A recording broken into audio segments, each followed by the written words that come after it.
Welcome to Speak For Yourself, presented by Hyundai. Marcellus Wiley here. Thought I had a win, but Emmanuel Acho showed up today. Hey, you came out Monday fresh with the rose on the tie, my dog. Ain't nothing worse than when you PR and still lose that race, and that's what's happening up here. Well, we're here for the next 2 hours. So much happened over the weekend, so let's get it started with the Cowboys and Dak Prescott, who became the first quarterback in NFL history with over 450 passing yards in 3 straight games, but he also added 2 of the 3 team's turnovers in a losing effort. Dallas's defense was a huge problem. They gave up 49 points and over 300 rushing yards to the Browns. Defensive end DeMarcus Lawrence even called his defense, quote, soft. Ooh, Cowboys are now 1-3, their worst start in a decade. So, Acho, Texas native, is the Cowboys season over?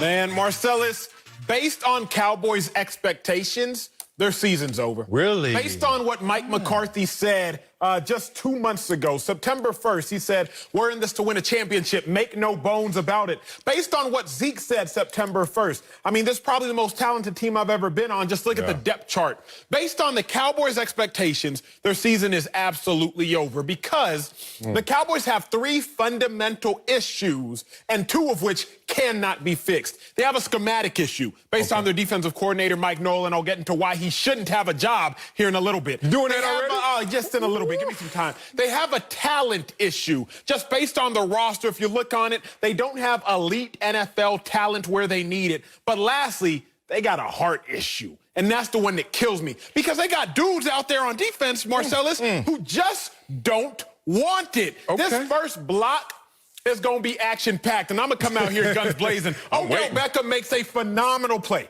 He makes a phenomenal play. The gadget play? The reverse for the touchdown. Which one? Which gadget? Watch it. This one. Okay, there's a bunch of them. The reverse for the touchdown. Watch the 2 linebackers, though, highlighting Jalen Smith and Joe Thomas, top of the screen. They actually see the reverse with their eyes. They see Odell Beckham. Now I need you to make a play. Neither of those linebackers are going to be blocked. The first one you're going to see, Joe Thomas, you're unblocked. Go be a hero. Go make a play. Go do something. Did you just block yourself? Now at the bottom of the screen, Jalen Smith, why are you walking? Why are you walking? Oh, get that. You're in a foot race with Odell, and you're not going to win that. And now you've got Odell Beckham swagging on you. Marcellus. Yes, sir. Hard work beats talent when talent doesn't work hard. The problem is the Cowboys are limited talent-wise, and they are even more limited from a hard work perspective. The Cowboys season is, in fact, over based on their expectations because they have 3 pivotal errors. Scheme, talent, and hunger. That's their issues right now. I just knew you were going to come up here, the pessimist you are. You know you're going to wrinkle by the age of 40. I can see it right now. Under eye cream, Marcel. Under eye cream. I'm talking about from hairline to eyebrow right there. They got me. Botox. Yeah, well, it works, but you're going to need it because you're a pessimist. I am. You talk about expectations and you talk about championships. The Cowboys season is not over because they can still win the first championship that every team signs up to winning. What is that, Acho? You've been in the room before. Divisional championship. Fair. Can you win your division? Once you win your division, you know what the NFL says to you? We're going to put you in the playoffs. No questions answered. Even if that's an 8-8 record.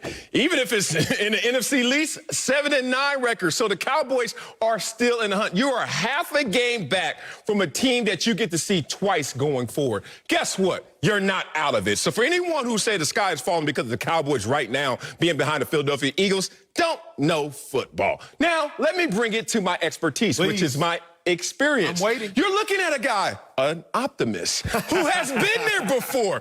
Golly, I was on a team one time where we were 0-1. Then we were like, we're going to get this right. 0-2. And then talking heads with scrunchy little faces and tight little foreheads like you were going out there saying, if that team loses another game, the season's over. We lost that game. We were 0-3. And now I'm sitting there like, damn, all the talking heads are telling us it's over. We looked up, we were 10-6 in that same year. Not saying that the Cowboys will be 10-6, but I understand who is leading the Cowboys. Do you know who's leading the Cowboys? You said his name, Mike McCarthy. Mike McCarthy, let's go back in the annals since when I played, it was dusty and black and white television. Let's go when Mike McCarthy first became a head coach. 2006, what happened? He inherited a 4-12 ball club. Correct. You know what he did that first year? He went 8-8. You know what he did that next year? went to the NFC Championship game. My point is, this season's not over because of record, it's not over because of schedule, and it's not over because of leadership. Marcellus, the Cowboys' entire coaching staff, and I'm glad you took me there, they're underqualified. They're underqualified, yes. They just got there. Great, I'm glad you made that point. I'm so glad you made that point. I work with you well. Great head coaches, Marcellus, they're great head coaches. Day one. Here's what I mean. Here's what I mean by that. Since 2015, and I can enlarge the sample size if you want, but it happened since 2015. Coaches come in, if you're good, and you instantly improve the record. Please do not tell me about, oh, I need to do this, oh, I need to do that. Mike McCarthy inherited Aaron Rodgers and Brett Favre. He got Dak Prescott now. I'm not gonna digress to that, but track with me. Kyle Shanahan, Sean McVay, Matt LaFleur, Matt Nagy, Bruce Arians. These are all coaches that took their teams and instantly got better. Now, teams that have gotten worse. Chip Kelly, Matt Patricia, Vance Joseph, Hugh Jackson. These are teams that coaches that took their teams and they instantly got worse. Now, let's just talk about this year. Matt Rule got the Panthers sitting at 2-2, baby. They look good. Kevin Stefanski got the Browns sitting at 3-1. Mike McCarthy has the Cowboys at 1-3. I said this yesterday on Twitter, but everybody who watches the show ain't on Twitter, so track with me. Mike Nolan is the Cowboys defensive coordinator. The last time he was a defensive coordinator in the National Football League, 2014. He was a DC for the Falcons for 3 years. I heard you. They ranked 26th in defense, 27th in defense, That's worse. 32nd in defense, Can't get worse than that. and got fired. Why is Mike Nolan the defensive coordinator for the Cowboys, then, do you ask? Because in 2005, he hired Mike McCarthy to be his OC when Mike Nolan was a head coach. The Cowboys' offensive staff, the Cowboys' defensive staff, they are underqualified. If I'm a Cowboys fan, I'm livid.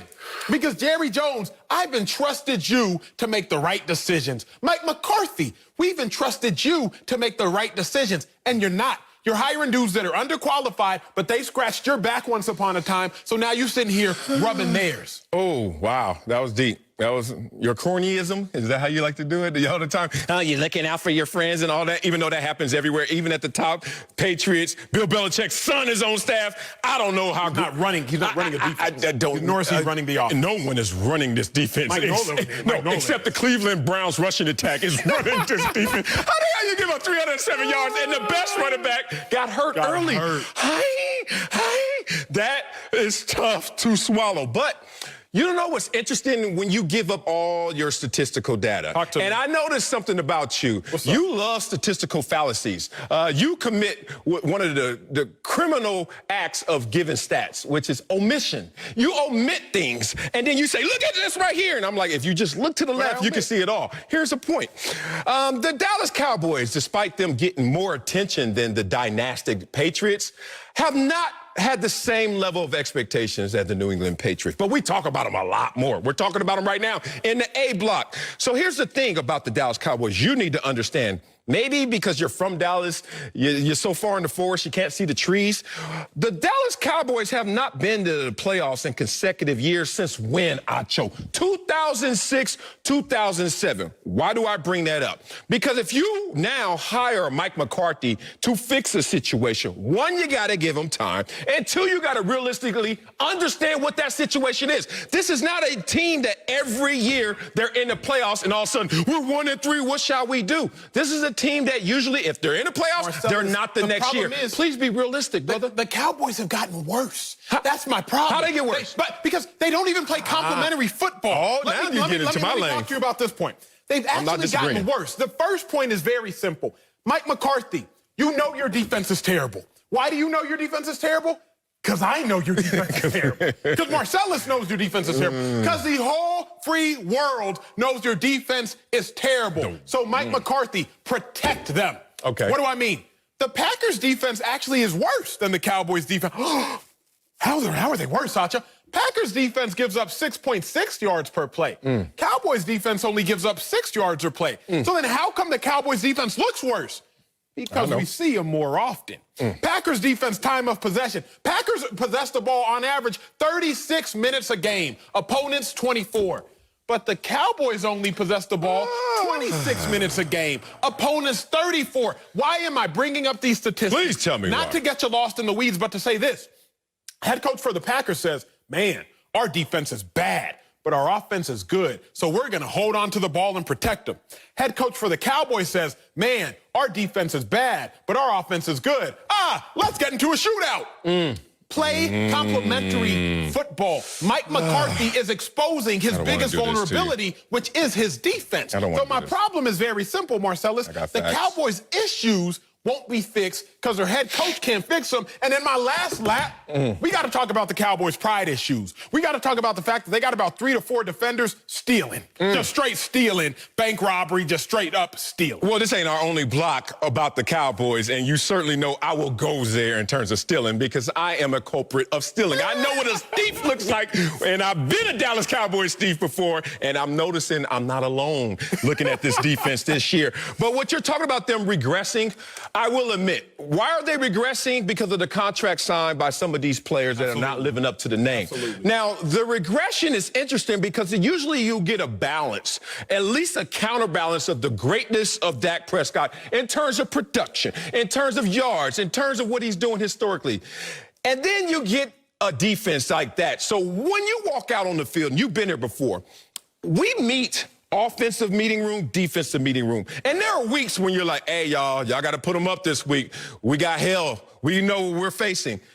If you go out there as Dak Prescott and say, hey, defense, Jalen Smith, whoever, how many points we need this week to win? And he says, over 49. Guess what you're going to say as an offensive player? There's no damn way we're going to win this game. The reason the Dallas Cowboys are in this situation is because guys, not coaching, not leadership necessarily from on the sidelines, guys are just not playing up to their game. You cannot make that a coaching issue in 4 weeks of football when those guys sign contracts to be better than this. I think it's twofold. I think you can and you can't. I think we're both a little bit right. And most sports shows aren't going to tell you that because they won't concede defeat at times. You are correct in that it is a player's responsibility to go out there and play hard. Damn right. I'm paying you, go out there and play hard. Show me that. But I also believe that players are a reflection of their coach. So if you have an issue that is around 8, 9, 10 of your 11 players are committing the same sin, then my coach used to tell me this. You're either coaching it or you're letting it happen. Yeah, that's real. You're either coaching it or you are letting it happen. I heard that. The Cowboys defense is either coaching a lackadaisical effort or they're allowing lackadaisical effort. The Cowboys offense, you are either coaching turnovers and bad ball security or you are allowing turnovers and bad ball security. Either way, it's on your watch. But let me get to my final point for this lap. Pride. The Cowboys, dude, as soon as they cash in, Marcellus, they check out. As soon as they cash in, they check out. Names and numbers. Marcus Lawrence, he was a beast. Led the NFC in sacks 2017. I wonder why. It was his 4th year in the league. He was playing for a big contract. He gave y'all 14.5 sacks. He led the NFC. Yeah. Next year, he gets franchise tagged. He got a little bit of money, but he ain't really cashed in just yet, Marcellus. So now he has 10.5 sacks. Oh, he's about to cash in. 2019, he cashes in. 5 sacks. And now, Marcellus, of all the defensive linemen in the NFL, DeMarcus Lawrence has no pressures and no sacks of all the highest paid players through 4 games. DeMarcus Lawrence, you got paid. You cashed in, but then you checked out. Zeke, you cashed in, but then you checked out. Until these Cowboys players that have commanded top dollar start balling like top performers, they have issues. And I don't see it getting fixed no time soon. And all that said, first of all, thanks for now this week allowing me to teach you about Ezekiel Elliott's regression. Damn, Zeke got old fast. Faster than he was when he was fast is as fast as he's regressed right now. 9 giveaways in 3 weeks. -8 on the turnover differential. Most giveaways in the NFL. Most giveaways in the first half. Worst starting field position and second worst starting field position differential. And there's still half a game from first place. I say all of that to say it's not doomsday. You can fix some of these things. You can leapfrog the Philadelphia Eagles, 1, because you get to play them twice, but 2, their schedule is much more hell to pay than what the Dallas Cowboys are facing. Season's not over, big dog, even though the signs are pointing downward for the Cowboys. Coming up at the top of the hour, we're not done in Dallas. Dak threw for over 500 yards, but they still lost. Damn. We'll tell you if he should get a pass for Dallas's bad defense. But first, The Eagles won a game. We'll tell you if Carson Wentz silenced his doubters. Next, Speak for Yourself, presented by Hyundai. Welcome back to Speak for Yourself, presented by Hyundai. Let's talk about Carson Wentz, who led the Eagles to the first win of the year while playing with an injury-riddled roster Sunday night. Wentz ran for a TD and threw for another in the fourth quarter against the Niners. The Eagles, with just one win, are now in first place in the NFC East, that is. East side? Marcellus. What? Did Carson Wentz silence his doubters with that W? Hell no, he didn't silence. I'm one of them. I'm still talking. You always talking, though. That is true. Talking. You sound like my wife. Damn, I don't shut up, even when I'm wrong. But I'm right on this one. Oh, he can't shut me up. One of those games that we saw from Carson Wentz yesterday, that's the type of game that Lamar Jackson gets clowned for having. Like, that's the kind where we're like, how'd you win MVP before you still can't play receiver? If Lamar Jackson has one of those type of games. If Dak Prescott went out there and had one of those type of games, do you know how the world would crumble? And Acho would sit there with that frown and that Botox need right there, loving life, because you got exactly what you want. No, he hasn't silenced any doubters. This is crazy. I'm getting tired of this Wentz privilege. Like, we're going to grade him on a curve because the dude buys shotguns. Everybody's scared because he's an avid hunter. And he was an MVP candidate in 2017. Like, when are we going to let this go? You know what the headlines read in Philadelphia? Because I had to do some traveling through my Google searches. And I said, I wonder what they're saying in Philadelphia, because maybe I am too distant to see what is positive about Carson Wentz. Oh, here's a headline. Eagles Carson Wentz's legs propel team to first win of the season. Legs? That's not good. He plays quarterback. It should be his arm. But it wasn't his arm. It was his legs. And if you continue with that narrative of Carson Wentz looks amazing when he runs the football, you know what happens? The vicious cycle continues of him putting himself in harm's way and becoming injured, and he already is injury prone. So when you talk about what Carson Wentz did yesterday with Zach Ertz, who is, remind you, third best tight end in the league, who's taking a lot of the attention and coverage, so therefore those no-name guys can shine because Zach Ertz is in the building. I didn't see anything positive from it other than the W that came from you being less than an elite quarterback. You didn't see anything other than the only thing that there is to be seen. What's a W. Why are we doing that? We doing that? Yeah, we're doing that. Okay. Marcellus, you don't count as being silenced in regards to a doubter, because it's hard to silence you, sir. I worked with you for 2.5 months, and that's one of the few things that I have learned. But what I did learn is very simple, Marcellus. Don't give me meaningless stats, because the stat that matters is the win and loss column. That's really the stat that I care about. Okay. Carson Wentz silenced his doubters because the only thing his doubters were uttering was, play Jalen Hurts, play Jalen Hurts. That's not all, but that got loudest. That was the loudest. But the Eagles were down 14 to 11. Fourth quarter, about 6 minutes left. And I heard, just play Jalen Hurts, play Jalen Hurts. So what happened? The Eagles played Jalen Hurts. They put Jalen Hurts in. It's crunch time. Come on, Jalen, make a come on, center. Fumbled the ball. That wasn't no Okay, so it was 1st and 10. Carson Wentz had gotten the Eagles into scoring position. Jalen Hurts fumbles the ball. So now it's 2nd and 18. Put Carson Wentz in. If Wentz throws a pick, the storyline isn't, Jalen Hurts set Wentz back to 2nd and 18. If Wentz throws a pick, they're just going to crucify Carson Wentz. What did Carson Wentz do? What did he do? 2nd and 18. Did he run? Game on the line. I bet he ran. What you gonna do, Wentz? What you gonna do, Wentz? Threw the ball. You're gonna throw a strike. 42-yarder. To a guy we've never heard of to get the Eagles the lead and ultimately seal the game. Carson Wentz silenced his doubters. Because when his doubters did things like what Marcellus said, play Jalen Hurts, play Jalen Hurts. He fumbled the ball from a bad snap. Jalen Hurts. Okay. He fumbled the ball. Carson Wentz went in, rescued not only Jalen Hurts, but the Eagles, Doug Peterson, and that season silenced you, the rest of the doubters, and have the Eagles in first place in the NFC. Damn, Acho, you just played yourself. Play Emmanuel Acho, play Emmanuel Acho. I'm about to play you right now with a full screen right now. You say meaningless stats? I wonder if I give a guy $32 million, is this meaningless? What's your passer rating, sir? Last, sir. What's your yards per attempt? 32nd. It will be last, but some quarterbacks get in there and they're sorrier than me, but they only play a couple snaps. Like Jalen Hurts, completion percentage, what is that? Kind of at the bottom, 28th. How many teams in the league? 32? Kind of bad. Yards per game. Oh, I'm doing better. I'm still in the, bottom tier right here. Passing touchdowns. Carson, you remember you were MVP candidate. How'd that look? 23rd. But I'm tied. What the hell? Giveaways. Oh, damn. I'm giving away the ball the most. 7 interceptions this year. You know, in the last 3 years I watched Carson Wentz play, when they weren't screaming for anybody to play because he was the man, 7 interceptions the entire season. 7 interceptions the entire season. 7 interceptions. 3 consecutive years in total, 7 interceptions. I say again, how many does he have after 4 games right now? 7. He's on pace for 28 interceptions. And I'm not even talking about giveaways. Carson Wentz has regressed to a place where now we have to look at him differently. But I won't allow you to do that. He is supposed to be a franchise quarterback. He's supposed to be a highly paid quarterback who's looked at through that lens. And if the team only wins because you use your legs and not your primary ability, which is to throw the football, oh, Carson Wentz, I'm off you, brother. Marcellus, I got a question for you because I consider you a very high-quality football analyst. Cowboys, real quickly, can you just name me 3 of their receivers? 3? Yeah, just name me 3. CeeDee Lamb. Absolutely. I remember him draft day, him and that girl. Oh, that was the best name ever. Michael Gallup. Yep. Yeah. Amari Cooper. Absolutely. Kudos to you. Yeah. Name me 3 of the receivers that play for the Eagles yesterday. You ready? Yesterday? Yesterday. What had happened was, no, just kidding. Okay, you ready? For real.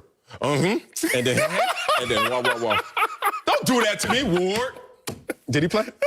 He did. I know he did. I know it. I'm just trying to play it to the bit. That's my point, Marcellus. What's the point? The point is, we don't even know who's out there for Wentz. What does that Travis Fulgham, Greg Ward, I got John their names. Hightower. Carson Wentz, since 2019, 10 Eagles have run 50 routes. 10 Eagles have run 50-plus routes for the receiver. What that means is that's the most in the NFL. Carson Wentz doesn't even have any sort of continuity with who he's throwing to. You don't know their names, and you get paid to know the names of players. No, you get I paid gave you the as names. an analyst. I don't Not without Google, you couldn't have. Not without Google, you couldn't have. I can't do nothing without Google now. What you think this is, my childhood? Here's my point, Doing Marcellus. decimal system? Carson Wentz is out here doing it with dudes we've never heard of. I'm about to give But it to you. I'm going to give you a stat. I'm trying to be nice. Carson Wentz, 930 passing yards to Dak Prescott, 1,700.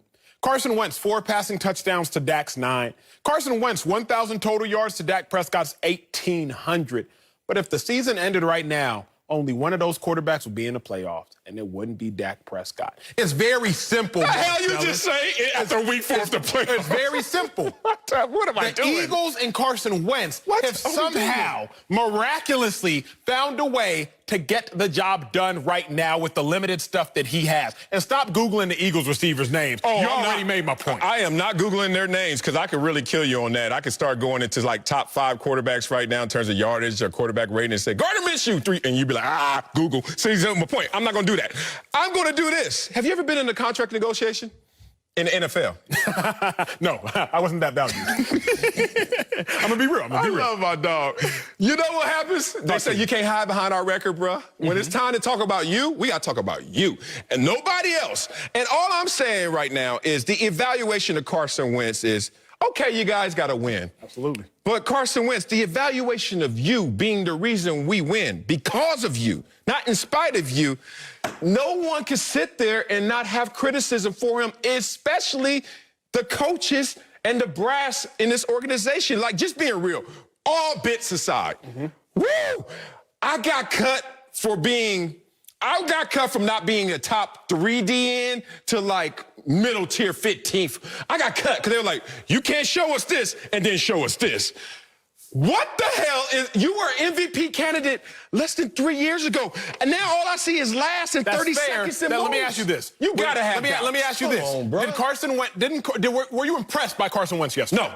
Not at all. He was under the Mendoza line, under 200 yards passing. He went out there and led with his legs. He had a couple throws, accuracy, still a problem. Do you still believe that the Eagles should have started Jalen Hurts yesterday? No, I'm not going to that place. Okay.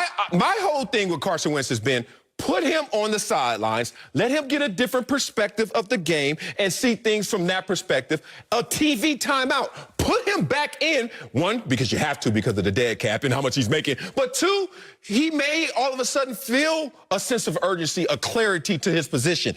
You cannot go down fighting in a division you can win it with 8 wins and letting the guy go out there be last. You know how many sorry quarterbacks are out there? Carson Wentz shouldn't be in that bunch, but he's played himself into that conversation. Carson Wentz might be last statistically, Marcellus, but he's first in the NFC East. Coming up, Jalen Ramsey and Golden Tate brought their off-the-field beef onto the field on Sunday. Right there. We'll tell you if we have a problem with it. That's next. Speak for yourself. Presented by Hyundai. You're a poet. Welcome back to Speak for Yourself. Here in L.A., the end of the Rams win over the Giants became a real-life soap opera. Gangster. Jalen Ramsey and Golden Tate got in a fight, and Ramsey was even waiting outside New York's locker room for the Giants wide receiver. But this wasn't a regular fight. Ramsey has 2 daughters with Tate's younger sister, and apparently Ramsey broke up with the sister last summer while she was pregnant and moved on with another woman. Ooh, nearly a year ago, Tate tweeted out about Ramsey, quote, "He know he gonna have to see me." Hey. Joined now by Fox NFL analyst LeVar Arrington. But Acho, do you have an issue with Jalen Ramsey and Golden Tate bringing their family feud to work? Man, I do, fellas, and here is why. Y'all either got to handle it in between the white lines during the game or handle it outside the stadium. But don't handle it between the white lines after the game, because here's a problem. When you handle y'all's beef, now you bring everybody else into y'all's beef. The second Jalen Ramsey and Golden Tate start throwing these hands, now your teammates got to get involved. And who knows if they wanted to square up or not. The problem is, fellas, y'all know this. Somebody on your squad starts beefing, you instantly are entangled. You have an entanglement with that beef. It was my senior year, 2008. I'm in Texas. I knew I was like, hey, just don't get me hurt during practice. I'm going to go into the draft. My dog. All of a sudden, first play, offensive lineman, first time we have full pads on, he takes me to the ground. I take my helmet off, I start throwing these hands. Next thing I know, the offensive lineman, I'm gonna effing kill you. I look around like, this is not what I wanted. This is not the problems I wanted. My homeboys, they take their helmets on, whole melee, defensive versus offense. I brought them into my issues. And that's what happened yesterday. That's why I do have a problem with it. Y'all got to handle that outside the field. Oh, man, I am conflicted on this one. Let me say the mature version of me that I have a problem with this, because I've never seen a guy get his butt whipped to the point where he becomes a better daddy. Like, you know what I mean? Ain't no fight in the world. They got garnishments for that, for your check, or you could get incarcerated or any other measure legally. But whooping his butt ain't gonna make him a better father. Let's just go down that route. But I'm also a guy who has a frontal cortex, and I'm not certain if it's fully developed yet. I'm a very immature 45-year-old, and I love to smoke. Think about it. We play a game that is so violent that we have to go to a psychotic place, and we hit that switch. And we go there because we know naturally we don't feel like going there. Who in the hell really signs up for football? Football signs you up. You don't sign up for football. And then when you're getting into the zone, you go to that special place, and you're like, yeah, bring on 5 guys over 300 pounds. I'll hit them 60, 70 times every single day of my life. And then you hit the switch and come down to earth. But in this moment, when it's a family feud, I don't even have to hit the switch. Let me at them. And that's why I did like this, because these guys kept their composure for 60 minutes of professional football. And then when everyone said turn the switch off, they was like, no, we just getting started. We got real beef. So when we're out there playing for an oblong piece of leather, it looks cool to the fans. And look at these guys, they're all into their sport. What passion? But you can't have greater passion than somebody mess over your sister. Hey, first of all, the fact that you take your helmet off to go fight tells me you're not a fighter, Acho. So I would whoop you if we ever got into a fight, because the first thing you don't do is take your helmet off. You keep your helmet on when you get into a fight. And Marcellus, that might be foreign to you too. I was a fighter, all right? I knew how to get your helmet up and beat that chin to death. All right? Now, here's a problem. Here's a problem, right? I have no issue with this, all right, because football is football. And when you're talking about within the confines and the perimeters of the football field, the fight, the scuffle ensued after a physical play, all right? So that happens a lot. People get tangled up a lot after physical plays. Now, what happens after that when people start running over and pushing and stuff like that? It now becomes a popularity contest, and it becomes a hate contest, right? The popularity means Jalen Ramsey is probably really respected and loved by his teammates. So I'm coming over to help. Golden Tate is probably respected and admired by his teammates. I'm going over to help. Once you get over there to help, I see another team, I'm thumping. Like, that's the mentality of a football player. We are thumping. So I'm not sitting there wondering, are we over here fighting because Golden and Jalen got beef off the field? Are we over here scuffling because he's got kids with this dude's sister? No, we're not. I'm not on my way over there thinking to myself, wow, these guys have personal beef. Let me run over here and make sure I help, but I have an issue because they have personal issues. Nah, it's family. Family is family. And if you understand the game that way, you thumping. It don't matter if it's personal or if it's a personal deal as position. I don't care. We're going to go to war. No issue. Here's the issue, though, L.A. The fact of the matter is, what did you accomplish after the game on the field, right? Golden Tate, you had your chance, and I don't know if y'all started Tate, but Jalen Ramsey straight body slam. Give me that. Give me them biscuits. Like, he bodied him. Like, hey, you got beef? You want to do something? Yeah. Like, if you really want, double pump. And he double pumped her. Jake the Snake him. Watch him Jake the Snake him. Finish him.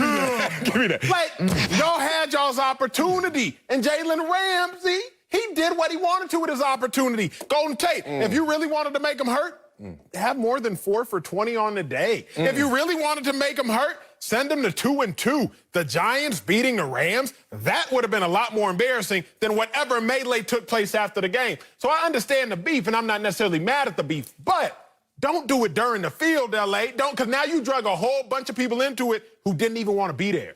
Look, well, I'll say this. Go ahead, Marcellus. Go ahead.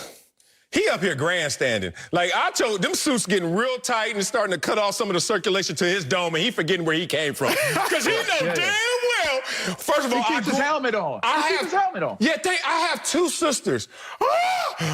If you ever, anybody out there watching, want to mess with my sisters, it will never end. But you would have handled it. I was ready to thump in the club for your sister, Marcellus. In Vegas. That's how deep we roll. I'm ready to thump for your sister. But if we teammates. L.A., that's my point, though. What's your point? Why you have to wait? This happened, Golden Tate's tweet was October of 2019. He gonna have to see me. What's the date? It's been a year. Hold on, He could have seen him in the offseason. That might be the only way they see each other. No, that's not the only way, but that's the rapper way. Like, if we got beef on wax, we gonna wait till the Source Awards or something. We ain't gonna just do it in the streets. We gonna do it when the lights are on. Nobody gonna see it. When the lights are on. And look, Acho grandstanding like he has never been a part of a passion project. This is nothing but a passion project. And sometimes you gotta throw logic out the window. Yeah, you're right. Yeah. Handle it between the white lines. But who hasn't gotten into a fight up here for something that we knew we could have walked away from it. We could have showed our higher angel in that moment, but what the hell for? My sister, and I'm not going to get into the details of their relationship and how that goes down, but if I feel violated by you and it's because of my family and you respond to that violation like, what's up? We got to see each other, especially in the brutal, combative sport of football. Either way, though, either way. Like, I don't care if it's Golden Tate's side and his perspective of it, or it's Jalen Ramsey and his side and his perspective of it.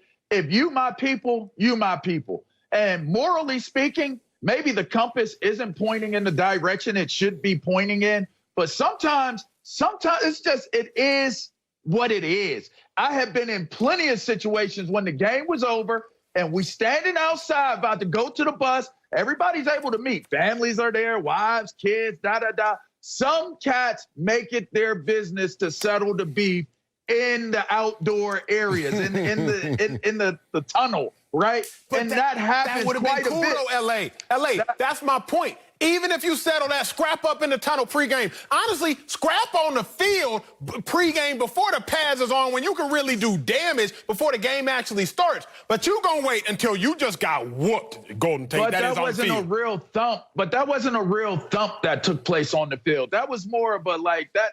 We see that happen quite a bit, especially in heated rivalries. That was not a real brawl. I'm talking about if you're going to really, like, if it's going to come down to, like, I got your back, we got each other's back, and this thing is really about to go down, that's a whole nother level than what we watched on that field, just so everybody's clear. That is such a watered-down version of a beef, all right? That was not no real thump. That was like a tussle. That was a disagreement where teammates got involved. That's all that was. Yeah, I don't think we should blow that one out of analysis proportion. of how the fight looked. That Don't looked like blow a that damn one out brawl of to me. proportion. Hey, look, if people wasn't get that involved bad. that don't want to be involved, that's called a brawl. Because guess what? I ain't even want this, and in this moment I have to do it. I want to go on record and to clarify, I do not condone violence. Acho is right in terms of saying, hey, y'all don't need to be doing this. I don't condone violence. But football does, and that's why I'm glad they did it on a football field. All right, before we go, we have to give a huge shout out to the Super 6 jackpot winner yesterday. Paula from Nevada. Hey, girl, I see you. She needed the Rams to beat the Giants by 7, 8, or 9 points to go a perfect 6 for 6, and L.A. end up winning by 8. Go ahead now. Not a bad way to end your Sunday, winning $100,000 off Terry Bradshaw. She got the only perfect score out of over 400,000 Super 6 players. I see you, Paula. So make sure you get your Super 6 picks in before kickoff Sunday for your chance to win. And for top stories, scores, and more, go to the Fox Sports app. Coming up, Jimmy Butler put the heat on the Lakers in last night's win. Ooh, we'll tell you if L.A. should be concerned. Next, speak for yourself. Where you at, LeBron? Let's get them up. Welcome back to Speak for Yourself. Let's head to the NBA Finals, where Jimmy Butler put the heat on his back with a career-defining game. He finished with a 40-point triple-double for the injured Heat in a huge Game 3 win over the Lakers. Butler was even seen yelling, quote, "You're in trouble," late in the fourth quarter after LeBron said it to him at the end of the first. After the game, LeBron said about the loss, quote, "We're not concerned." Well, we join in Slick Rick, NBA analyst, to get his thoughts. But Marcellus, you up first. Should the Lakers be concerned after losing Game 3? I think they should be concerned. You have to look at this different perspective. Let's look at the fact that Jimmy Butler went out there and became the first player to ever outscore, out-rebound, and out-assist LeBron James in a finals game. Okay, so what? He made history right there. But how he made history is really intriguing. So LeBron James, and I got a lot of backlash. I guess you call that backlash when people disagree with you on social media. People were like, oh, how can you say LeBron James is not the greatest player playing right now?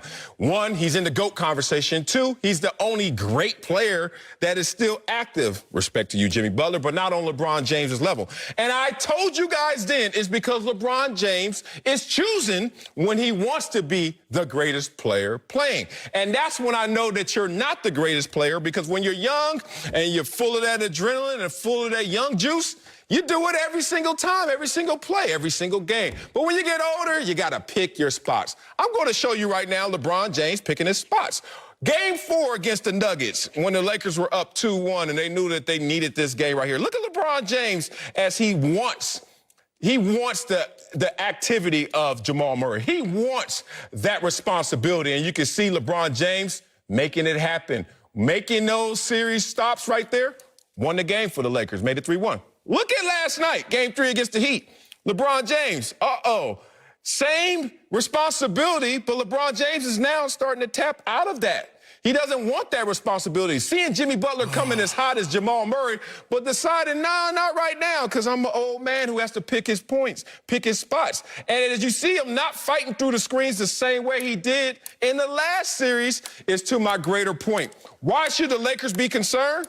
Because LeBron James is going out there and giving you spot LeBron James with Anthony Davis last night, who had his worst game as the Los Angeles Lakers in terms of plus-minus. You combine those two factors with a Heat team that changed up how they played them and didn't go zone and went man-to-man, oh, yeah, I'd be concerned if I was a Los Angeles Laker. Is he done? Is he finished? I'm done. No, you ain't got no reason to be concerned, Marcellus. You didn't see those? Stop playing. Don't tell me those trash takes. Marcellus, the Heat should have won this game. They get paid too. Why we act like the Heat don't got checks? Like they don't cash checks? That's how we do it. Like they're a high school team. If this was a real finals right now, not in a bubble, the Lakers would have won the first 2 at home. The Heat would go and win Game 3 in Miami. They're supposed to take one. Here's my thing, Marcellus. Right. Concern. Even a blind squirrel finds a nut. Jimmy Butler. You found yourself a nut. Congratulations. Don't say that in the bubble. 40 points. I'm happy for you. If LeBron would have done what Jimmy Butler did, we would have just been like, oh, yeah, it was another Sunday? Oh, it's still Sunday? Okay, great. Marcellus. Yes? I ain't got no reason to be concerned because I'm not concerned that they're going to lose. LeBron, 23-0 when he goes up 2-0 in playoff series. That's King James. If Bron ain't concerned, I'm not concerned. Also, Jimmy Butler, he's a max player. Why are we surprised when he does max player stuff? You don't applaud a fish for swimming, and I'm not going to applaud a max player for doing a max player type of thing. He's making $140 million, and you want me to stand up and give him a complete standing ovation and wave my towel because Jimmy Butler had a 40-point triple-double? You making $140 million. I would pray to God that you have a 40-point triple-double in the biggest game of your life. But also, there's such a thing as a solar eclipse. A solar eclipse that occurs once every 18 months when the sun, the moon, the earth are in perfect alignment. It's a solar eclipse and it's a rarity. It doesn't occur very often, but things have to perfectly align for that to happen. Yesterday was a perfect alignment for the Heat. Jimmy Butler, 40-point triple-double, only seen that 3 times in NBA history. And LeBron James had one of the worst statistical games of his career in regards to turnovers, tied for second most turnovers of a playoff game in LeBron's career. That was a solar basketball eclipse. It ain't gonna happen again, and I ain't worried about it. Lakers in 5. First of all, if I, as a surfer, if I'm in the water and it's a big fish and it's swimming away from me, I very well may applaud that is happening.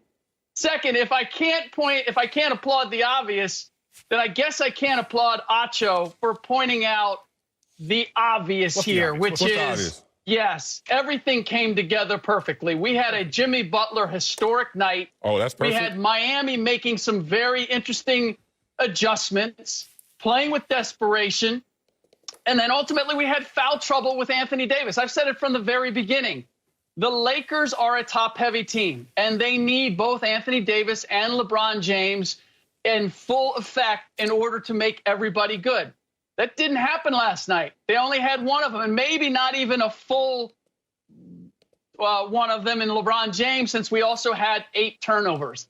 They clearly came out not playing with the same intensity that we had seen before. And here's the other part, Marcellus. What? I can't be a hypocrite because I said all year long, yeah, you know what? The Clippers have a tendency to downshift at times, but they showed what they're capable of doing. And I still rode with them.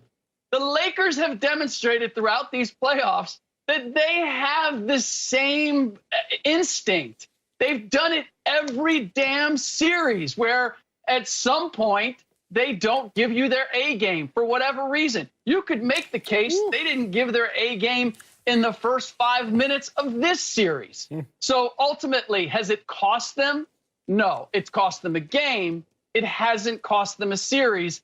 I completely understand why they shouldn't be concerned. Thank you. Wow, you guys are amazing to me. And I hate the stereotype, but Slick Rick, you know, surfer references with us two up here, like, what the hell the fish doing? First of all, if I see a fish anywhere around me, I ain't gonna know if he's swimming towards by me. the way, also. I'm not surfing. I am out. Vision towards the shore. It was for our viewer. That said, once again, another criminal act of omission from my man, Emmanuel Acho, who loves to go. What did you say LeBron James is in series when he's up 2-0? 23-0. Oh, 23-0. But this is the finals. And I wonder if LeBron James has been up 2-0 in the finals since in his 10 appearances, he's only won 2 game ones, including this year. So once again, Acho uses a stat that is not applied to this context because LeBron James is 3-6 in the finals. That means LeBron James gets into this stage and things don't go as well for the potential GOAT as expected. Let me get you where I am talking about solar eclipses, like, oh, Jimmy Butler aligning last night was perfect. How the hell was it perfect when we got Tyler Hero still shooting 35% from the field and Duncan Robinson shooting 27% from the field with no Dragic and Bam is coming back in game 4? That's solar eclipse? That's perfect for the Heat? No, what happened was they realized that there's 2 ways to beat the Lakers. Bully the boys up in the paint if you can, but 2, go man-to-man, and then don't let Anthony Davis float around in zone coverage and get all the rebounds. And what happened in Game 3 when they made that switch? They went from 97% in zone to 97% in man. Anthony Davis couldn't find his way. Early foul trouble, but also just couldn't find his way. I am not cooking the books up here like you, Acho. All I'm saying is when you get Bam back, hopefully for Game 4, and hopefully you get something out of Robinson, you know you can go out there as streaky shooter. Tyler Hero just plays up to his name, youngest starter ever in the NBA Finals. And then you talk about Jimmy Butler, who wasn't a solar eclipse, because the game before this, in Game 2, the Heat had their highest offensive net rating in a loss, and he had 25 and 13. Cook the books if you can, because right now it looks like the Lakers may be concerned, brother. Marcellus, you're the worst type of statistician. The worst. Why? You're the guy that's like, well, Acho, when LeBron has his shoelaces in a double bow and he has one sock scrunched up and one sock not scrunched up, then that actually messes with the statistic. Marcellus, what? 23 games is a large enough sample size to say Bron does not blow playoff series when he's up 2-0. How about final series? We're in the finals. Stop giving me playoffs. Stop giving me the first round. What is LeBron up 2-0? First of all, it ain't that much 2-0 for LeBron. That's why you're cooking books, brother. I don't want to hear about the first round. LeBron James in the finals has only won 2 game ones. So how the hell is he up 2-0? Okay. 8 of those, he's not even qualified for your Let me give you something you do want to hear about. Jimmy Butler, we've seen him drop 40 before. He did it in the Eastern Conference semis against Giannis. What did he have the next game? He was tired, boss. 13 points. What has he had in the 12 games since he last dropped 40? He's averaged 19.9. Jimmy Butler's 40-point game was an outlier. The reason it's called an outlier is because statistically it lies outside the normal. Jimmy Butler's not going to drop 40 points next game. LeBron James is not going to have 8 turnovers the next game. It's an outlier. Jimmy Butler, he played great. Blind squirrel finds a nut. Broken clock is right twice. All those same figures of speech, Marcellus, they applied to what happened yesterday. Let's Slick Rick help him out. Marcellus, you might, Acho might be cooking the statistics, but you're cooking the video because you didn't give us what the way LeBron James played at other moments against the Nuggets and how did that finals work out? Ultimately, or that series work out. Ultimately, he brought it when he needed to bring it. And I'm not going to give you a video session of how bad his defense was last night and how bad it's been at various times and then how he's dialed it up. I'm just going to give you his social media feed, which will tell you exactly where he was. If they had played this game on Saturday, maybe we would have seen a different LeBron James because this was his mindset on Saturday based on what he was tweeting out. I do have to say, at what point do we not give credit to the people that we're stealing lyrics from? This is from 21 Savage. But nonetheless, LeBron is all about that. I'm focused. I'm dialed in. I don't know what happened to the dark 30 where we don't tweet or use social media during the playoffs. But nonetheless, this is where his mindset was on Saturday. 24 hours later, oh, we have a game. Wait a minute. What's on? What, the Browns are playing? There's NFL football? Pass the chips. What? Hey, look at what OBJ is doing. Oh, we got to get, when's our tip? Okay, I'll be there. Don't worry, I'll be there. Game will be over by then. I'm good. There's no game. There's no NFL game on Tuesday. So I'm pretty confident that LeBron James will be a little more focused than he was in this last game. I think it might be a couple games this week in terms of Tuesday, but Acho, go ahead. I know you ain't done. Look at you. No. Because little goatee. Realistically, we have to remember, LeBron James has proven that his business and world acumen is at a higher capacity than all of us. Remember, LeBron was under the impression that there might be a NFL game played on Tuesday because of COVID testing. Yes. If LeBron would have won on Sunday, he realizes, dang, I'm going to have to sweep these boys on Tuesday, and nobody's going to watch because they might be watching the Chiefs-Pats game. LeBron was playing chess. We're playing checkers. Coming up in our big story, Dak Prescott is resetting the record books, but the Cowboys only have one win to show for it. What? We'll tell you if Dak should get a pass. That's next. Speak for yourself. 21. Watch it speak for yourself. Presented by Hyundai. Marcel Swally almost caught off guard, but not. Emmanuel Acho in the building. I was looking over there like, what we doing? We still on TV? All right, let's get paid. Let's go back to our big story in Dallas, where the Cowboys gave up 49 points in a loss to the Browns to overshadow Dak Prescott's history-making performance. You hear that, Acho? Dak became the first quarterback with at least 450 passing yards in 3 straight games, but the Cowboys are now 1-3. After the game, Dak said he isn't focused on individual achievements. Take a listen. For the first straight game, you had over 450 yards passing. You passed for more yards than anybody through the first 4 games of the season. Does that mean anything to you at this point? No, not at all. I mean, I'd give all those yards back for a different record. So I care about one stat, and that's to win. So when we don't do that, no other stats matter. Okay, so Acho, should Dak get a pass for the Cowboys 1-3 start with that podium talk right Absolutely not. If Dak ain't going to give himself a pass, what I look like giving Dak a pass? You listen to him for real like that? Think about this. Oh, Marcellus, God. Dak Prescott is 5th most responsible for the Cowboys' record. 5th Most responsible in a bad way. Yes. Because it's a bad record. Correct. Whoa! Mike McCarthy, as far as players and coaches contributing, Mike McCarthy is 1? In 1. Yeah. Jalen, defensive coordinator, 2. Cowboys defense is 3 because they all terrible.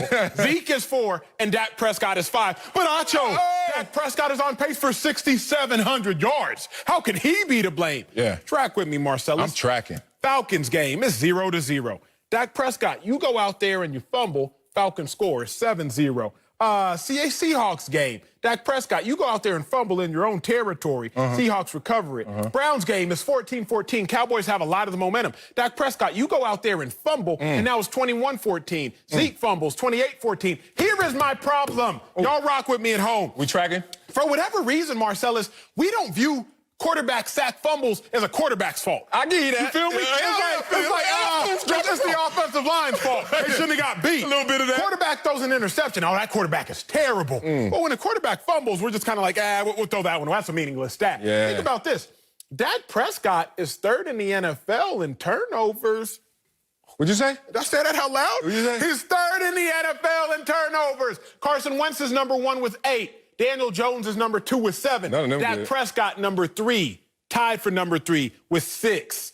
3 lost fumbles the last 3 games, giving up points the last 3 games. Dak Prescott, sir, is at fault. Before I go to you, my final thing, Marcellus. Yeah, please do something. Please, Marcellus, do not push me in a ditch. I'll do it if and I won't. expect me to give you credit if you almost helped get me out. Don't push me in a ditch, Marcellus, and then expect me to give you credit if you almost helped get me out. Dak Prescott is also pushing the Cowboys in a ditch. Tied 14-14, sack fumble, Browns recover. They go down and score 21-14. Tied 0-0, Cowboys fumble, Falcons go down and score. Now it's 7-0. Don't push me in the ditch, Marcellus, and expect me to praise you if you almost help get me out. Boy, that take right there. This boy is getting into his zone, into his groove. That was one of them old Betsy takes, if you know what I'm saying. You ever go in the station wagon, the old station wagon in the garage? Check, check, check, check. That take was sputtering. If you don't dare push me in a ditch. When I saw you do that, I was like, oh, he trying to drag this one out. Because he ain't got a lot of ammo. Dak Prescott and the Dallas Cowboys are 2 different things. Dak Prescott is responsible for the 1 win, and Dak Prescott is the only thing keeping his team from drowning and being in a division where they're only half a game behind the leader in the Philadelphia Eagles in the NFC East. Let's talk about who Dak Prescott really is, because you said he's 5th most responsible for all of these issues, when actually he shouldn't even be on the list. But because of money, I'm going to give you a full screen that puts 7 guys on the list that really are the issues with the Dallas Cowboys. Look at these names, and then let's look at these dollars. DeMarcus Lawrence, Amari Cooper, Tyron Smith, Ezekiel Elliott, Zach Martin, Jalen Smith, Dak Prescott. Tyron Smith, we know he missed a few weeks and he came back. He's not the same, but he's still a force to be reckoned with. Zach Martin got towed up by the Rams in week 1, but that's Aaron Donald and the boys. We get it. Other than that, he's been good. So let's scratch those 2 off. Now we left with 5 players like my man Acho tried to talk about, but he wanted to bring coaches into it, even though coaches don't cross the white lines. Keep this full screen up because I'm about to eat you up. DeMarcus Lawrence, you making $105 million. Take it from a guy who fell off the cliff as a sack artist. You are falling off the cliff. You have not had a sack in your last 12 games. Ugh. Is that good? Ugh. Can't be doing that. I know how it ends in Dallas if you don't get sacks. Trust me, you be up here talking like me. Amari Cooper, okay. I saw you yesterday have alligator eyes. We all heard of alligator arms, but what are alligator eyes? When you see the business decision before you even want to go in there and take the hell. On that slap pattern, what are you doing, Amari Cooper? Why wouldn't you go all the way with the pattern? Left Dak Prescott high to dry in a game where they were coming back to win that game. Oh, I'm going to save Ezekiel Elliott for last. Dak Prescott, we already know, is balling out of control, setting historical numbers in terms of his production. Every year they say, Dak, prove it to us. Every year, Dak proves it. Ezekiel Elliott's my last one. You can take this full screen off because Ezekiel. We've been talking about his regression, right? We were talking about how his yards per carry is down from 2016, longest runs, longest catches, yards per catch, everything's down. What people don't know is also he's putting the ball on the ground at a historic pace, absurd pace. In 2019, he fumbled every 1/18th touch. You know what it is this year? What is it? 1 every 31st touch. So when people talk about, no, you know what the problem is? When people say balance it out on the offensive level, but give me some production on the running game, you can't even trust Zeke not to put the ball on the ground. That's true. And that's what's happened. So much pressure. You got the worst defense. You got a running game in regression because of the running back. Name is bigger than his game. And then we're going to blame Dak. There's no way I'm going to let that happen on my watch. I'm not saying it's Dak's fault. Thank you. I'm not saying it's Dak's fault. But Dak is not without fault. That's what I'm getting at. I'm not going to sit here and say it's Dak's fault. I give you one I'm going to say this. Dak is not without fault. Marcellus, Dak Prescott knows his offensive line is bad. That's real. Get rid of the ball. If I'm guarding, when I played, I didn't play long, but I played for a good time. Yeah. If I'm playing a speedster at tight end, I can't get beat and be like, hey, coach, but he was fast. Yeah. I knew he was fast. My coach told me he was fast. All week during practice, Acho, he's fast. Dak Prescott, your offensive tackles are bad. You know they're bad. I know they're bad. You know they're bad. You can't sit here and get a sack fumble when the game is on the line, because the game is always on the line for the Cowboys, and then be like, man, my tackles are bad. No, they're bad. You knew that they were. You know Myles Garrett is good. You can't afford to make that mistake. Here's my other issue, Marcellus. Yeah, that ain't good. I don't care about all the yards, just like Dak said. Why? Because Dak Prescott has thrown for 900 yards in the second half the last 3 games. 900. Yeah. He was down by 20 to the Falcons. He was down by 24 to the Browns. What was the score? 38-14. I'm not great at math, but I think the 31-14 at half. Down by 17 at halftime. That's right. Good enough. I don't care about all these gaudy statistics. Cowboys are on pace to be 4-12. Dak Prescott will throw for 6,700 yards this season, and the Cowboys will win 5 or 6 games. And Dak Prescott will not get a big-time contract extension. Just FYI. Boy, stop. I'm not going to go there, but just FYI. That also won't happen. Dak Prescott is not at fault. He's not. But he is not with... Dak Prescott, it's not Dak's fault, but he is not without fault. Oh, okay, let's go through this sequentially. First of all, Dak Prescott's going to get the biggest extension ever. If not from the Cowboys. He's going to just get not from the another Cowboys. franchise tag, which is fine for me because if Kirk Cousins made the most money in the NFL in the last 4 years and I'm pacing higher than Kirk Cousins, keep giving me the franchise tag. Take the negative stigma away from the franchise tag. That is a path to success as well. Second of all, let's talk about his lack of awareness. That is one attribute you pointed out I want to highlight. When you got Terrence Steele there, at your offensive tackle. And you're like, Terrence, who you blocking this game? Myles Garrett. Hey, bruh, say what? These balls are coming out quicker than ever. Yes, the best offensive lineman I ever played against was a decisive quarterback. Peyton Manning. A dude is like, sorry. That's all I need. You don't need protection. Just be smart with the football. I will give you that. But be real. When your defense is giving up 36.5 points per game, when you walk on the field and you know you have to put up 37 even for a chance to win, you can't blame that offense when it only has one dimension, Marcellus, and that's Dak Prescott. Here is why I can. This lazy narrative, it kills me, and I need a whole show just to talk about this. I'm here for you. Marcellus, it's 14-14. Cowboys are in the game. Yeah. Defense hadn't played great, but it's a battle. It's a battle. Yeah. It's a battle. It's a battle. Dak Prescott goes out there and fumbles. Browns go down to score, 21-14. Okay, defense still not playing great, but offense, please help me out. Right now, I suck right now. Please help me out. Zeke goes out there, fumbles. Browns score again.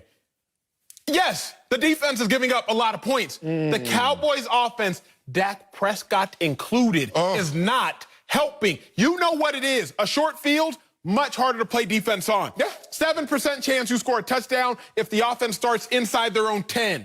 Cowboys, Dak, they're giving the offense the ball, the opposing offense the ball at the 20. Yeah. You only got 20 yards to gain. Dak Prescott has to understand he's not without blame. It might just be a little bit, but he's not without blame. Just because he's thrown for all these yards, Marcellus, you can't sit here and say, you fell for it. You fell for it. And I know how they got you, Acho. What? Oh, I'm reading this amazing book by Thomas Sowell. What's it called? Discrimination and Disparities. It talks about how books are cooked. And we are guilty of it as well. You much more than me. I am a misdemeanor cookbooker. You are a felonious life sentence cookbooker. Because you know what you do? You come up here, I don't care about yards. And you always go back to 2019 last year, don't you? I know you very well. I study you. I go home sometime, my wife be talking about me like, I'm watching Acho. And I'm getting my takes right. And Acho goes out there and said, 2019, the top 5 quarterbacks in yardage, what? Didn't make the playoffs. Didn't you say that? Don't you say that? So let's go back to the year before that, because I would think, like, Acho got a trend here. Acho is over here big timing. Oh, sorry. 4 of the top 5 had a winning record the year before, including Goff, who made the Super Bowl, and Mahomes, who was 1 play away. What happened to the leader? What happened to the passing leader in 2018? What happened to the passing leader, Brent Roethlisberger, who didn't make the playoffs? The number one. Dak is going to be the top passer this year. Hold on, I'm not done. Go ahead. But 4 to 5, I think that's a majority. You try to go 0 and 5. What about I'm not the done. one? I'm not done. Go ahead. What about the year before? Go ahead. All 5 had winning records, so you can't step in it. So now you want to say only 1. Even number 1 the year before, all had winning records. 13, 12, 11 wins. Let's not do that. Let's talk about right now, because you know what? Shows are boring when they're in black and white going so far in the past. What about this year?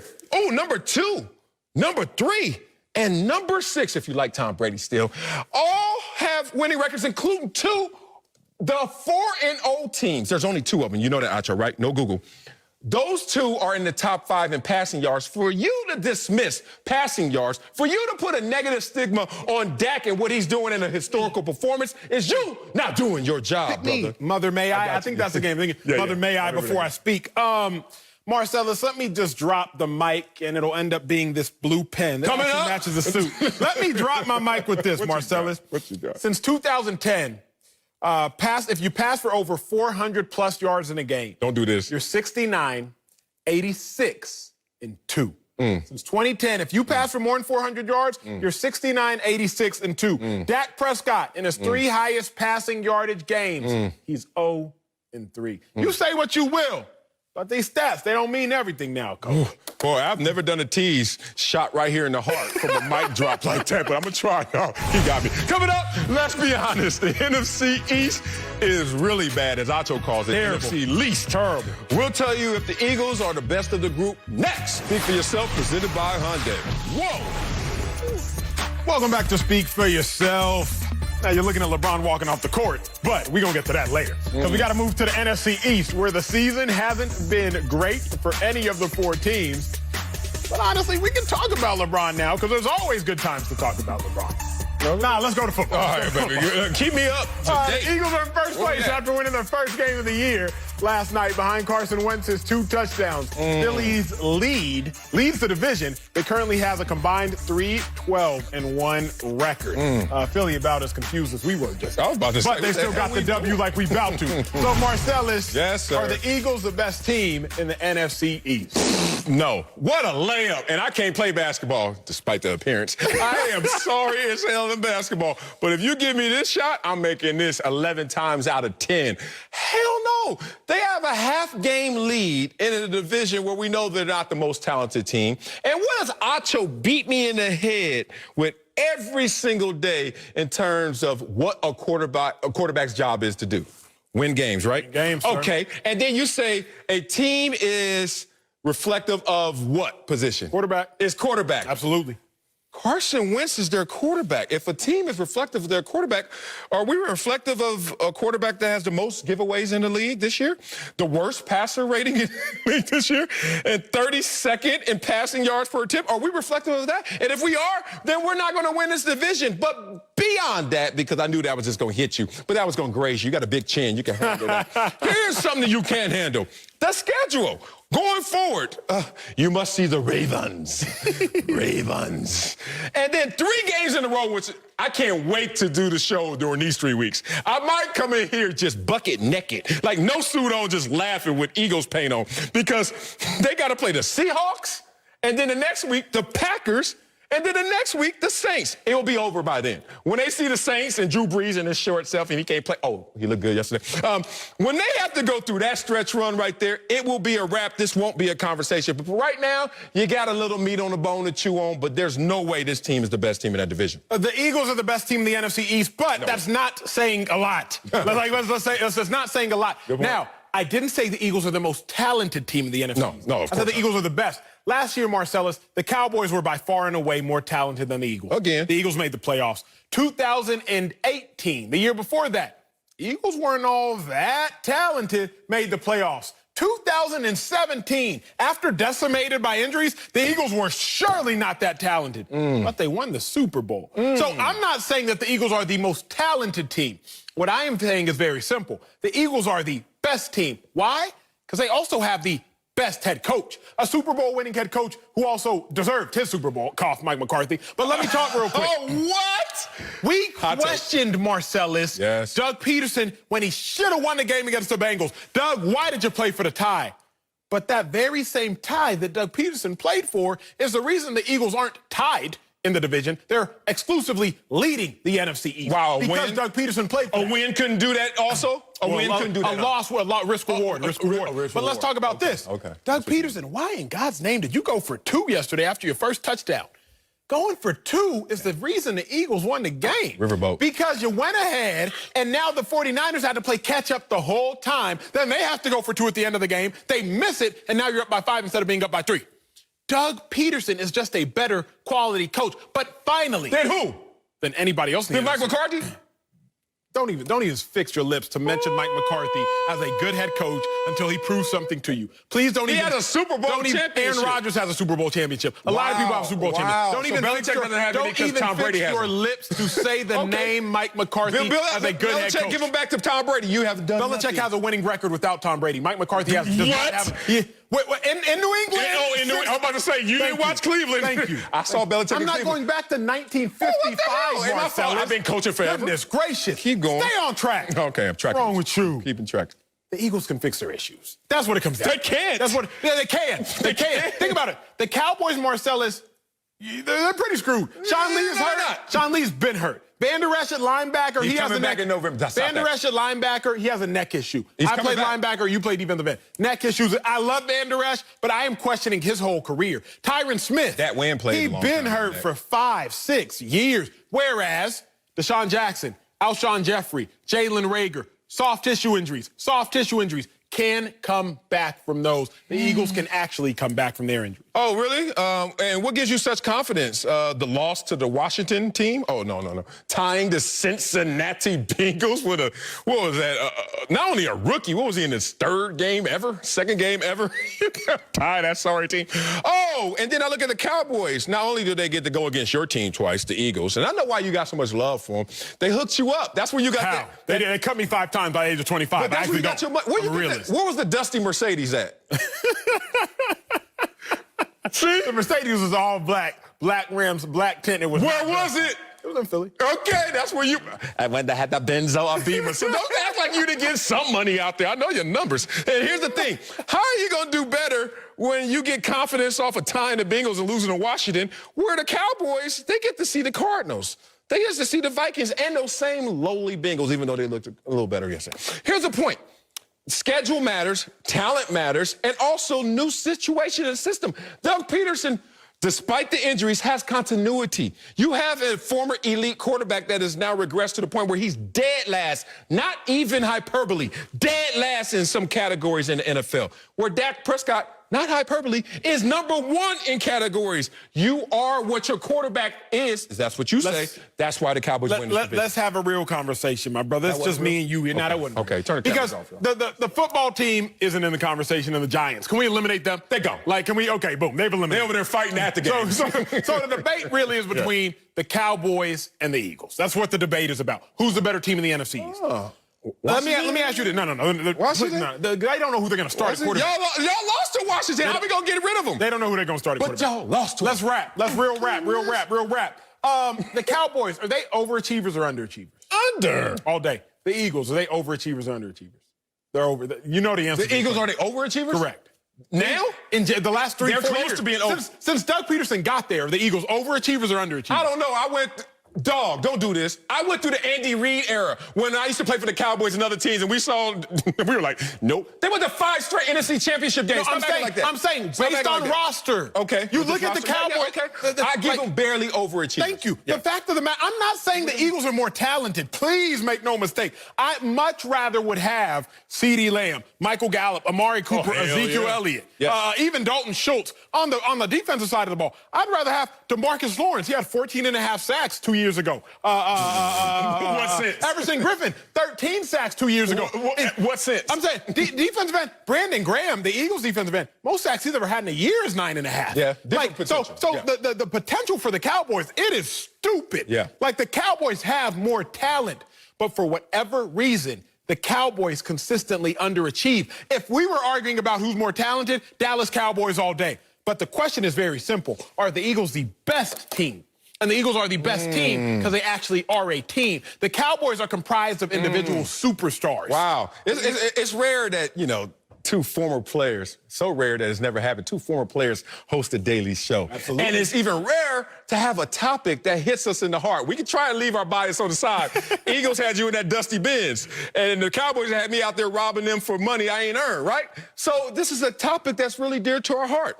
And I will respect you. You are an overachiever. As much as you've accomplished, you are an overachiever. And I humbly will say I'm an underachiever. But when we go head-to-head, I still win out like the Cowboys will win this division. Coming up, LeBron walked to the locker room before the game was over. We'll tell you if it was a bad look. Next, speak for yourself. I hate you. You got me. I You beat hate me. you. Well, we tied. Welcome back to Speak for Yourself. Let's head back to the NBA Finals, where LeBron James started walking off the court and straight to the locker room with about 10 seconds left, and his Lakers on the verge of losing. Mark Jackson even said during the broadcast, quote, "This is not a good look." LeBron was asked about it after the game. Take a listen, King. Yeah, LeBron, when you walked off the court with about 10 seconds left, was that frustration or did you think the game was over? Both. Really? We're joined now by Fox NBA analyst Chris Broussard. But Acho, is it a bad look that LeBron walked off the court early? Man, if y'all don't stop making mountains out of these little molehills, I don't even know what a molehill is, but I assume it's as small a deal as this is right here. Oh, really? No, it's not a bad look. This ain't the 1991 Eastern Conference Finals when the bad boys Pistons wouldn't shake Jordan's hand. No, LeBron about to see them again tomorrow night. Okay, this isn't like the olden days when Isaiah Thomas, he ain't shake nobody's. Stop making a big deal out of this. This is nothing. There were 0.7 seconds left. That was the difference between the game clock and the shot clock. LeBron, he made a minor error, was like, oh, my bad, let me dip real quick. Not a big deal. He was 0.7 seconds wrong. I'm sorry, Marcellus, if 0.7 seconds is a life or death situation. Furthermore, he wasn't trying to shake nobody's hand. We're in the middle of a global pandemic, okay? If he's already made it through the game without catching COVID, why would I increase my odds, okay? That's the king. If LeBron doesn't think it's a big deal, hey, Bron, I'm with you. It ain't a big deal, bro. Yeah, this is a huge deal. And you know why it's a huge deal? Because you just used a huge reference to say that this was not a big deal. Why? You went back to something we all were captivated in watching in The Last Dance and watching that and we're like, wow, Isaiah Thomas, and looking at him in a different light and Michael Jordan portraying him in a negative way because of this issue, even though there were deeper details to that. But Acho, never come up here and say something's a small deal, but use a big deal as reference. Interesting. LeBron's bad at math like Acho is because obviously LeBron didn't calculate that 0.7 seconds would remain on the clock. And everyone's like, it's just 0.7 seconds, what does it matter? In one-possession games, I see guys never leave the court because they did the proper math, realizing .7 can still save your life. But what LeBron was admitting is that this game is over, and I don't want to sit here with the optics of taking this L, so I'm just going to dip and let y'all see the back of my jersey instead of the muck on my face. You ain't supposed to do that. What's your government name? I got to start calling you by your government name. Marcellus Vernon Wiley. Marcellus Vernon Wiley. Be real with me, bruh. Okay. Here's a mistake you're making. West Side neighborhood. When we watch NFL games, we see that yellow stripe on the field that tells us, the viewer, oh, that's the first down marker. The players, they don't see that yellow stripe. When we watching this basketball game, we see loud and clear, like you just brought up, shot clock with the magnifying glass, with the time winding down. Brian got to do this. What is it? No, he don't. He ain't got to do that. Stop acting as if he has the same line of sight to the play clock like we got. Stop acting like he got his phone in his hand like, okay, 10.9 minus 10. Okay, there's going to be 0.7 seconds left on the play clock if my Columbia education serves me properly. Stop all that, Marcellus. I'm not going to even start with all that. I'm going to bring Chris Broussard into this conversation. But I do know, if you don't know how much time is left, won't you wait until all the time is gone before you dip set into the locker room? Shame on you, Bron. Leave it to Mr. Clipper to build this mountain and make this a big deal. It is not a big deal. First of all, it was a straight-up misunderstanding. What do you mean? He thought that the shot clock and the game clock were in sync and that he's walking off the court. And then you saw Marcellus, he turned around when he realized there was still 0.7 of a second left. And? He turned around and he was looking at the court. He wasn't growling. He wasn't snarling like Tyler Hero. He wasn't looking mad or mean or anything like that. He was just waiting for the clock to run out. Like Acho said, this is not the Pistons in 91 walking off the court by Jordan. And remember, in 88, the Larry Bird Celtics did the same thing to Isaiah Thomas and the Pistons. They walked off the court when I think Adrian Dantley was shooting a free throw. Okay, so this has happened before, much worse. If this was the end of a series, I get it. It would have been a big deal. End of a series, you walk off the court before the game's over, you don't give dap to the opponent. Okay, that's a little bit bigger. But game 3? No, this is not a big deal. I'll give you this, Marcellus. What? It wasn't a good look. You don't want kids to emulate that, right? We don't want 3rd and 5th and 7th graders walking off the court, high school kids, before game's over. But outside of that, that's a small thing. This was really no big deal at all. Oh, stop it, stop it, stop it. A lot of times we get caught up in talking from different minds and different mindsets. So at the end, you started to sound like the man you are, revered father and husband. And this was a teaching moment to even LeBron. But you started off on some street gangster stuff, like, who give a damn, it don't matter. You know who doesn't give a damn? Frank Vogel. You know why? Because Frank Vogel's sitting there like, hey, bro, where you going? Rondo, and we know how Rondo rolled. His brother in there fighting in the bubble. Remember that last series?